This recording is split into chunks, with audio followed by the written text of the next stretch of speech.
सो hey guys news brothers. तो first बात कर लेते हैं मुनव्वर फारूकी, आयशा खान और मनारा चोपड़ा के बारे में। मनारा चोपड़ा का जब से झगड़ा हुआ है मुनव्वर फारूकी का, और मनारा चोपड़ा ये सोच रही है कि मुनव्वर फारूकी अब कोई गेम में लायक नहीं है, या फिर कह सकते हैं आयशा खान जो है वो भी कोई गेम की लायक नहीं है। होता क्या है कि वो बहुत ही ज्यादा पोक करने की कोशिश कर रही है आयशा खान को या फिर मुनव्वर फारूकी को कह सकते हैं, लेकिन मुनव्वर फारूकी से रिलेटेड ज्यादा बातें नहीं कर रही जितना आयशा खान से रिलेटेड बातें कर रही है। बोलते हैं कि आयशा खान जो कि इनकी वजह से आई हुई हैं, इन्हीं की बदौलत गेम खेल रही हैं, यानी कि मुनव्वर फारूकी के बदले, यानी कह सकते हो कि बहुत ही ज्यादा एलिगेशन लगा रही है, जबकि आयशा खान ज्यादा कुछ बोल नहीं रही है। होता क्या है कि गेम के दौरान वो बेहोश भी हो जाती है, यानी कि अब तक 2 से 3 बार बेहोश होने देखने को मिल चुकी है। तो कह सकते हो जब से बिग बॉस में आई है या फिर पहले से कुछ कह नहीं सकता, लेकिन कुछ तो प्रॉब्लम है जिसकी वजह से वो उनकी बातें बर्दाश्त नहीं हो पा रही, जिनकी वजह से वो बेहोश हो जा रही है। वीकेंड के ओवर पे कह सकते हो या फिर नॉमिनेशन के टाइम में मनारा चोपड़ा ये कह रही थी कि हो सकता है इसके लिए मुझे सुनाया जा सकता है, क्योंकि उन्होंने बहुत ही ज्यादा पोक करने की कोशिश किया है। लेकिन फर्स्ट ऑफ ऑल बात करते हैं अभिषेक के बारे में और मनारा चोपड़ा के बारे में। अभिषेक बोलते हैं कि आप मुझे गर्लफ्रेंड बना लो, कम से कम खुश तो रहेंगे। मनारा चोपड़ा इसे हंसी में ही टाल देती है। तो फर्स्ट ऑफ ऑल बात कर लेते हैं अभिषेक और ईशा मालविया के बारे में। दोनों के झगड़े बहुत ही तगड़े लेवल से देखने को मिल रहे हैं, जो कि अभिषेक बिल्कुल भी पोक नहीं कर रहा है, लेकिन ईशा मालविया बहुत ही ज्यादा पोक करने की कोशिश कर रहे हैं। यानी कि कह सकते हो गेम में बहुत ही ज्यादा एक दूसरे के पोकिंग वाला हिसाब किताब देखने को मिल रहा है। तोड़ते हैं अगली की अपडेट के बारे में। तो सबसे पहले बात कर लेते हैं, आप सभी को पता है कि चैनल इस वक्त हमारा नया है और इस वक्त हमें सपोर्ट की बहुत ही ज्यादा जरूरत है। तो सपोर्ट आप कैसे कर सकते हो? तो वीडियो को लाइक करके चैनल को सब्सक्राइब करके कुछ इस तरीके से सपोर्ट दिखा सकते हैं। यहाँ पे देख सकते हो काफी सारे लोग सब्सक्राइब नहीं करते, तो प्लीज सब्सक्राइब जरूर से कीजिएगा, चैनल को लाइक जरूर से। तो बढ़ते हैं अगली अपडेट के बारे में। फर्स्ट ऑफ ऑल बात करते हैं संदीप माहेश्वरी के बारे में। संदीप माहेश्वरी अब तक की जितनी भी वीडियो बनाए हैं उनमें से 3 वीडियो ऐसी भी रही हैं जो विवेक बिंद्रा की तरफ इशारा कर रही हैं, और काफी सारे ऐसी कंपनियों की तरफ इशारा कर रही है, जैसे बिग स्कैम एक्सपोज्ड। आपने इसके related big scam stop Vivek Bindra, जो कि अब तक की 3 वीडियो बन चुकी है, लेकिन चौथी वीडियो जो कि कल के दिन अपलोड किया जा चुका है,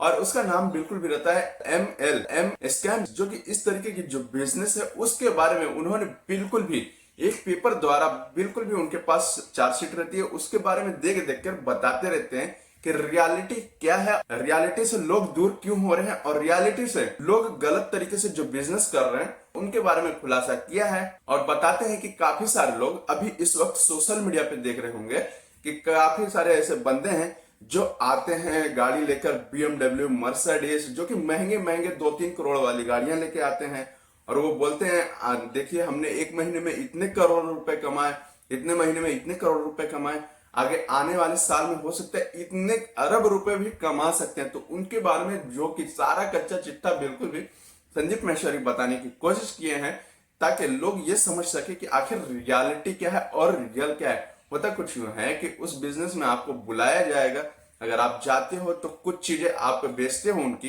तो वो बेचते हो तो कुछ परसेंटेज आपको मिलता है, यहां तक तो सही है।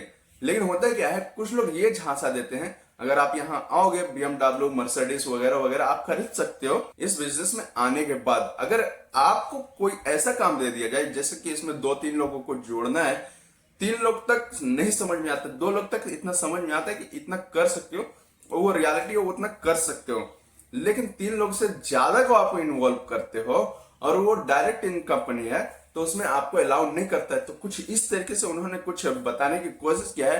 अगर आपको पूरा देखना है तो उनकी चैनल पे जरूर से जाकर देख सकते हो। तो बढ़ते हैं अगली अपडेट के बारे में। फर्स्ट ऑफ ऑल बात करते हैं एक एक्टर के बारे में जो बिल्कुल भी दक्षिण कोरिया का रहने वाला था, लेकिन होता क्या है कि वो एक एक्टर जो कि अच्छी खासी फिल्में कुछ ना कुछ किए ही हैं, लेकिन होता क्या है कि कल के दिन यानी कि 27 दिसंबर के दिन वो अपने कार में मृत देखने को मिले थे। लेकिन होता क्या है, लेकिन यह भी मानना है कि वो बिल्कुल भी नशीले दवाओं के कारण वो बिल्कुल भी आत्महत्या का कारण बन गए हैं। तो भाई क्या ही कह सकते हो, तो हो सकता है इस बारे में और भी कई खुलासे देखने को मिल सकते हैं। तो इस बारे में आप सभी का क्या कहना है कमेंट सेक्शन में जरूर से बताइएगा। तो बढ़ते हैं अगली अपडेट के बारे में। फर्स्ट ऑफ ऑल बात कर लेते हैं सलार मूवी के बारे में। सलार मूवी जिस तरीके से परफॉर्मेंस कर रहे तो वो तो कह ही सकते हैं, लेकिन सलार मूवी आखिर श्रुति हसन ने कितने पैसे लिए और प्रभास ने कितने पैसे लिए और कितने परसेंटेज लिए, तो बात कर लेते हैं प्रभास के बारे में। प्रभास ने लगभग 100 करोड़ रुपए के डिमांड भी किए थे और उसमें 10% यानी कह सकते हो 10% का भी हिस्सा ले चुके हैं। तो कह सकते हैं प्रभास के लिए बिल्कुल भी एकदम अलग ही तरीके की डील है। तो वहीं पे श्रुति हसन के बारे में बात करते हैं। तो श्रुति हसन बिल्कुल भी 8 करोड़ के आसपास ली है, जो कि उनके लिए बहुत ही सही है।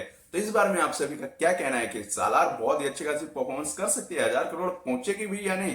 कमेंट सेक्शन में जरूर से बताइएगा। तो बढ़ते हैं अगले अपडेट के बारे में। फर्स्ट ऑफ ऑल बात कर लेते हैं सलमान खान के बारे में। सलमान खान जो कि 27 दिसंबर का उनका जन्मदिन था और वो काफी सारे लोगों को साथ मिलते हैं, यानी कह सकते हो जहां वहां पे गैलेक्सी हाउस है वहां पे कितनी क्राउड देखने को मिली है। तो पहले इस वीडियो को जरूर से देखिए।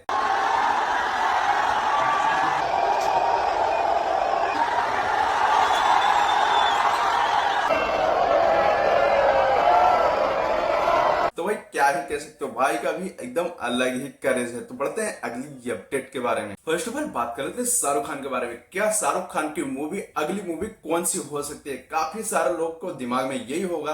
अब तक आपने जवान देख लिए, पठान देख लिए, यानी कि कह सकते हो अब तक तीसरी मूवी डंकी भी देख लिए होगे, और नहीं देखे होगे तो उस बात से फर्क नहीं पड़ता है।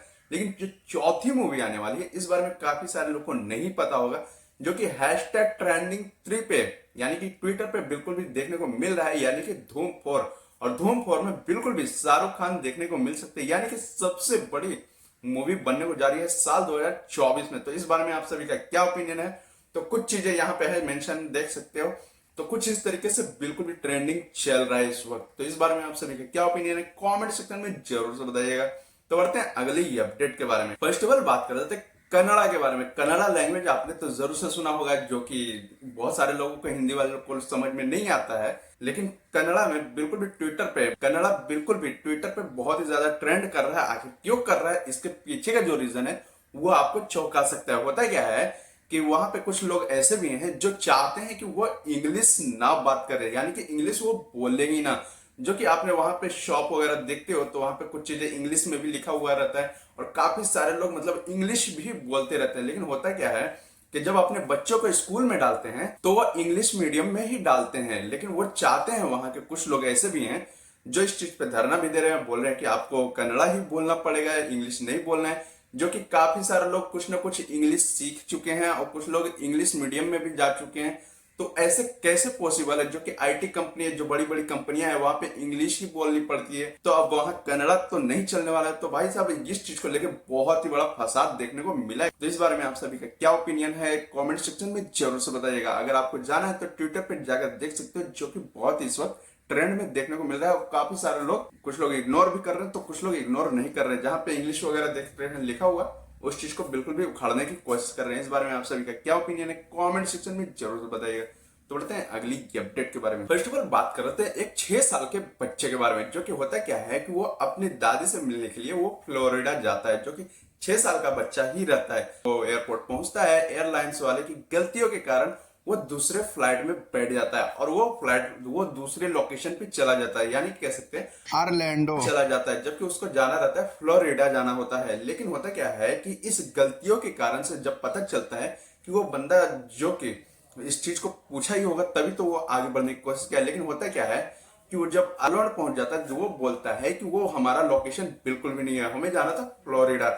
और जो कि एयरलाइंस की गलतियों के कारण वो वहां पे चला जाता है। लेकिन होता क्या है, एयरलाइंस वालों ने इस चीज पे गलती जताया है कि उनकी खुद की गलती थी, लेकिन वापस से उसे वो फ्लोरिडा छोड़ा गया है, जो कि ये कल के दिन की घटना है। तो इस बारे में आप सभी का क्या ओपिनियन है, क्या कहना है कमेंट सेक्शन में जरूर से बताइएगा। तो बढ़ते हैं अगली की अपडेट के बारे में। आप सभी को पता होगा कि हमारे चैनल इस वक्त नया है और काफी सारे लोग वीडियोस देखते हैं लेकिन सब्सक्राइब नहीं करते। तो प्लीज वीडियो को लाइक एंड चैनल को सब्सक्राइब जरूर से कर लीजिए, जिससे मुझे बहुत ही ज्यादा सपोर्ट मिलती है। तब तक मिलते हैं अगली वीडियो में।